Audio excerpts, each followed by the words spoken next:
Akkam bultan kabajamtoota hordoftoota keenya odeeffannoo ispoortii gananaaf qabadee isiniif dhiyaadhee jira. Hamma xumuraatti nu faana bu'aa isiniin jecha odeeffannoo keenya har'aa keessatti taphni Itoophiyaa Pirimeer Liig biyya kaleessaa itti fufuudhaan gaggeeffamee jira. Gareen biyyaalessaa Itoophiyaa umrii 17 gadii tapha waancaa Afrikaa irratti hirmaachaa jira. Kanas kan ilaallu ta'a. Ivory Coast garee ishee waancaa addunyaa irratti hirmaatu beeksiftee jirti. Kanas odeeffannoo keenya har'aa keessatti qabadee jira. Bruno Fernandes taphataa cimaa waggaa kanaa jedhamee jira. Maal irratti akka inni ta'e keessatti odeeffannoo bal'inaan kan ilaallu ta'a. Pirimeer Liigiin Ingiliiz torbee 37ffaan ilee tapha tokko keessummeessee jira. Tapha kanas kan wajjin ilaallu ta'a. Manchester United Michael Carrick kontiraata waggaa 2 dhiyeessee jira. Odeeffannoo keenya kanas kan wajjin ilaallu ta'a. Raayis Manchester United bakka taphatu fedhii firoo yeroo hundaa ture jechuudhaan Bruno Fernandes dubbatee jira. Taphataa bara kana rakkisee Gabriel Magalhaes hidhachuun taphataa sarara fuulduraa Chelsea Joe Pedroon dubbatee jira. Odeeffannoo kanneen fi kanneen biroo odeeffannoo har'aa keessatti qabannee jirra. Isinirraa kan eegamu hanga xumuraatti nu faana bu'uudhaan hordofuu qofa. Gara odeeffannoo keenya jalqabaatti yoon darbu taphoota Pirimeer Liigii CBA Pirimeer Liigii Itoophiyaa torbee 31ffaan kayyaa kaleessaas itti fufuudhaan gaggeeffamanii jiru. Haaluma kana baankiin daldala Itoophiyaa bulchiinsa magaalaa Shaggar galchii 2-1 yoo injifatu bulchiinsi magaalaa Baahir Daar dirree dawaa bifuma wal fakkaatuun 2-1 injifachuu danda'ee jira.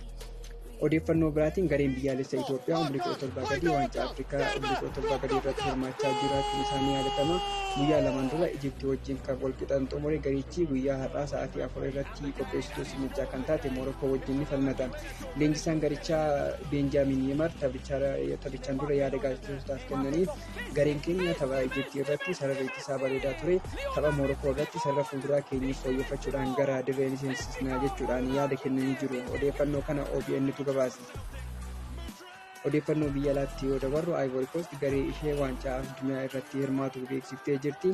Biyyi dhiyaa Afrikaa Ivory Coast tuuta garee qabattee waancaa addunyaa 2026 irratti hirmaattu biyya Afrikaa ifoonsitee jalqabaa taatee jirti. Garee kana keessatti taphattoonni akka Yaandiyaa Moondee, Nicolas Pepe fi Frank Kiisii hirmaatanii jiru. Odeeffannoo biraatiin Pirimeer Liigii Ingiliiz torbee 37ffaa Viilaa Paark irratti Aston Viilaan Liivarpuul keessummeessuun 4-2 injifachuu danda'ee jira. Boqonnaan dura goolii miidhagaa Morgan Roojers galcheen Viilaan dursaa kan bahe yoo ta'u, boqonnaan booda dursaa garee Arne Slot kan ta'e Virgil van Dijk kubbaa Dominic Szoboszlai dabarsee kenneef addaan itti bu'uudhaan wal qixxeessuu danda'ee ture. Garuu daqiiqaa muraasa booda kubbaa gara duubaatti kennameef Szoboszlai mucaatee kufee Olee Waatkiins galchuudhaan Viilaa gara dursummaatti deebise. Isaan boodas fuulduratti deemuun dhiibbaa uumanii taphachaa kan turan taphattoonni Unai Emery Aston Viilaa galchii isaa lammaffaa kilabichaaf sadaffaa Olee Waatkiins galchuu danda'ee jira. Taphichi itti fufuudhaan Joo Miigin galchii 4ffaa Aston Viilaaf lakkoofsisee jira. Daqiiqaa 90 xumuramee daqiiqaa 8 dabalame keessatti yeroo lammaffaaf kubbaa Szoboszlai dabarsee kennee Van Dijk galchee Liivarpuul galchii lammaffaa Liivarpuuliif lakkoofsee ture. Haa ta'u malee Liivarpuul taphicha irratti 4-2 injifatamuudhaan hirmaannaa Chaampiyoons Liigii akka tapha xumuraatiif ta'u mirkaneessee jira. Injifannoo kanaan booda Aston Viilaan qabxii 62 sadarkaa 4ffaa irratti dhufuudhaan hirmaannaa Chaampiyoons Liigii Awurooppaa bara 2026-27 mirkaneeffachuu danda'ee jira. Aston Viilaan bara kana waancaa Yurooppaa Liig xumuraa kan inni gahe yoo ta'u, kanaan alattis Aston Viilaan waggoottan 7 darban dirree isaa tapha xumuraa dirree isaa irratti gaggeesseen tokko hin mo'atamne taphoota 5 injifachuudhaan taphoota 2 kan inni qixaan xumure. Odeeffannoo biraatiin Bruno Fernandes taphataa cimaa waggaa kanaa jedhamee jira. Guyyaa lamaan dura taphattoota kaadhimamoo FA Ingilaandii baaseen taphattoota 8 keessatti kan kaadhimame Bruno Fernandes guyyaa har'aa immoo taphataa cimaa Manchester United bara 2025-26 jedhamuudhaan filatamee jira. Taphataan kun bara kana Manchester Unitediif hirmaannaa Champions League bara dhufu akka argatuuf taphataa gahee olaanaa baatedha. Bruno Fernandes bara kana Premier League kubbaa galchiiftaa 18 mijeessee kennuun dorgomaa kan hin qabnedha. Odeeffannoo biraatiin Manchester United Michael Carrick kontiraata waggaa 2 dhiyeessee jira. Manchester United Michael Carrick dhaabbiidhaan qacaruuf kontiraata hamma bara 2028 isa tursiisu kilabicha wajjin tursiisu dhiyeessuun The Athletic gabaasee jira. Tibbana hooggansa olaanaa United walgahii ta'anii Michael Carrick leenjisaa ta'ee akka itti fufuuf abbaa qabeenya kilabichaa Sir Jim Ratcliffe waliin mari'achuun hayyama argataniiru. Michael Carrick kontiraata amma dhiyaate hanga bara 2028 kilabicha waliin kan isa tursiisu yoo ta'u, dabalataanis waggaa tokkoof dheerachuu danda'a jedhamee jira.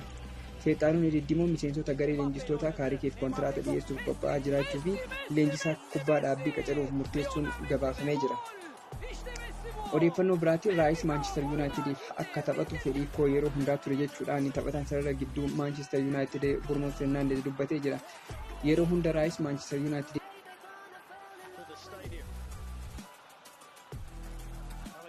taphachaa arguun hawwii koo ture kan jedhe Brunoon yeroo inni gara Arsenaal deemuuf filatu baay'ee gadde jedhee jira. Brunoon itti fuudhaan kilaba keenyaaf taphataa mijataa akka ta'een yaadaa ture jedhee jira. Odeeffannoo biraatiin taphataan bara kana rakkisee Gabriel Magalhaeshiidha jechuudhaan Joo Pedroon taphataan sarara fuuldura Chelsea Joo Pedroon dubbatee jira. Bara dorgommii kanaa Gabriel cimee waan hojjete natti fakkaata kan jedhe Joo Pedroon baay'ee jabaa fi ariitii qabas jechuudhaan itti dabalee jira. Pedroon itti dabaluudhaan bakka yaadii tokko akkan qabutti yeroon yaadu inni dursee achi jira. Wanta gochuu barbaadu dursee waan inni beekutti akkanatti dhagahamu nan taasisee jira jechuudhaan dubbatee jira. Odeeffannoo biraatiin gareen Mikaa'el Arteetaa Arsenaal bara kana garee naamusa qabu jechuudhaan dhiyaatee jira. Arsenaal bara kana dorgommii Pirimeer Liigiin kaardii diimaa tokkollee hin arganne akkasumas rukuttaan adabbii yookiin peenaalitiin tokkos isarratti hin kennamne. Arsenaal Pirimeer Liigii qofaan osoo hin taane dorgommii Chaampiyoons Liigiillee kilaba kaardii diimaa homaa hin argannedha. Rukuttaan adabbii xumuraa isarratti kenname tapha Atileetikoo Maadrid wajjin taphatan irratti Ben Waayit kubbaa harkaan tuqee fi kubbaa mormii garaagaraa kaasaa turedha. Arsenaal bara kana naamusa fooyya'ee dhuunfaan isaa morkii waan taasisaa jiru keessatti illee gahee olaanaa akka qabu gabaafamee jira. Odeeffannoo biraatiin Maatiyaas Deelaayit waancaa addunyaatiin ala ta'ee jira. Taphataan sarara ittisaa Maanchister Yuunaayitid fi garee biyyaalessa Neezerlaand Maatiyaas Deelaayit yaalii baqaqsanii yaaluu akka taasifamte gabaafamee jira. Deelaayit dugda isaa irratti yaalii kana kan yaalchifate yoo ta'u, kanaanis ji'ootaaf dirree irraan fagaataa jedhamee jira. Deelaayit ergaa dabarseen ji'oota ja'aaf yaalarra turus furmaanni dhumaa baqaqsanii yaaluu ta'eera jechuun garee isaa tajaajiluu dhabuu isaatti gadduu isaa dubbatee jira. Odeeffannoo biraatiin Neeymaar Juuniyer waancaa addunyaa 2026 akka filatamu ESPN gabaasee jira. Taphoota michoomaa irratti osoo hin filatamin kan ture taphataan kun amma immoo garee waancaa addunyaa Biraaziliin bakka bu'u keessatti argama jechuun ibsamee jira.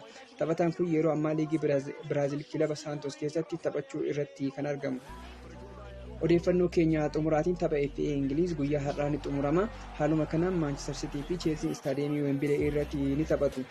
Kilaboonni kunneen lama yeroo 8 waancaa kana kan fudhatan yoo ta'u, Maanchister City waggoota 4 darban xumuraaf gahuudhaan seenaa addaa hojjechuu danda'ee jira. Chelsea bara kana leenjistoota lama kan ari'e yoo ta'u, waancaa kana yoo fudhate akka milkaa'inaatti ilaalamuu danda'a. Gareen Joosef Pep Guardiola Maanchister City ammoo yoo milkeeffate waancaa lammaffaa bara Karabaa'ootti aanee bara kana kan fudhatu ta'a. Kunis taphattoota ganna kana kilabicha gadhiisan kanneen akka Bernardo Silvaatii fi John Stones ittiin gaggeessuudhaaf ni tajaajila jedhamee eegama. Egaa kabajamtoota hordoftoota keenya odeeffannoo ganama kanaaf qabannee isiniif dhiyaanne kana fakkaata. Odeeffannoo biraatiin hamma walitti deebinutti turtii gaarii.